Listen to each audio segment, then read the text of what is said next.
Disebabkan blower angin, aku rasa aku menggunakan handheld fan Ultra One daripada Jisoo Life. Kalau korang nak tahu, ini adalah kipas mini yang terbaik nombor 1 di dunia. Korang tengoklah, dia punya angin ni kuat gila weh. Macam tak percaya lah, dia punya saiz compact macam ni boleh dapat angin yang kuat. Korang nak keringkan rambut pun boleh guys. Yang bagusnya, bukan setakat angin je kuat tau. Dia punya bateri pun tahan lama. Saiz bateri dia 9000 mAh dan boleh tahan sehingga 6 jam. Kipas mini dekat luar tu tidak sekuat kipas mini handheld fan Ultra One ni. Lepas tu, korang boleh adjust dia punya kelajuan dia daripada skala 1 sehingga skala 100. Korang tengok, dia punya box pun dah nampak premium. Macam-macam dia bagi dalam box. Seperti kotak aksesori, satu tapak dan dua nozzle untuk blower. Multi function betul lah kipas ni. Dia punya berat sedap-sedap je kalau korang nak pegang.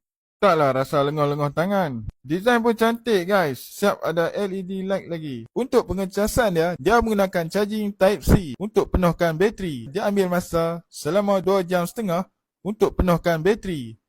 Kalau korang berminat dengan handheld fan Ultra One ni daripada Jisoo Life ni, saya ada letak link dalam beg kuning. Korang boleh check out sekarang.